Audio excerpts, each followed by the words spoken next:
existe un ordre invisible que les mathématiques permettent de voir. Prenez une image au rayon X d'un bras humain. Elle met en avant une suite arithmétique que l'on retrouve partout dans la nature. Un os du haut du bras est relié à 2 os de l'avant-bras. Eux-mêmes reliés à 8 autres os du poignet, qui à leur tour sont prolongés par 5 os de la main et 3 os dans chacun des doigts. Ces chiffres, 1, 2, 3, 5 et 8, font partie d'une suite mathématique bien connue. La suite de Fibonacci. Il s'agit d'une suite dans laquelle chaque valeur est la somme des 2 précédentes. Reportez ces nombres sur un graphique. La courbe formée est une spirale. Le mouvement hélicoïdal correspond à celui d'une pomme de pin. Cette forme se retrouve dans la coquille d'ammonite. Ce n'est pas anodin. Le schéma, c'est la base de la recherche scientifique. On cherche des schémas dans la nature. Et nous, les biologistes, on en cherche en biologie. Une fois qu'on les a mis en évidence, on peut essayer de prévoir l'évolution des choses. Mais ce n'est pas tout.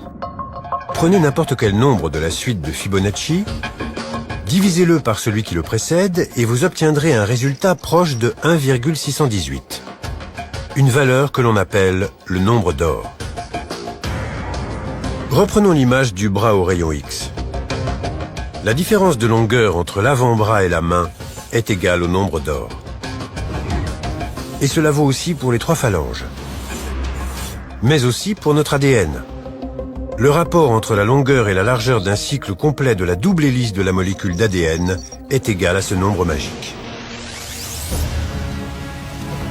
La suite de Fibonacci et le nombre d'or sont des exemples d'objets fractals. La structure des nervures d'une feuille est identique à celle des branches d'un arbre.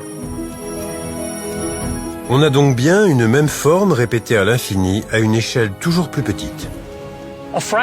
Une fractale, c'est l'autosimilarité. Un motif autosimilaire est un motif qui peut être reproduit et constaté à de multiples échelles d'observation. La nature repose sur la géométrie fractale parce qu'elle lui permet de créer des structures gigantesques avec une efficacité redoutable. C'est grâce à elle que le corps humain peut contenir 96 000 km de veines et d'artères. Ou qu'1,80 m de filaments d'ADN peuvent être contenus dans le noyau d'une cellule.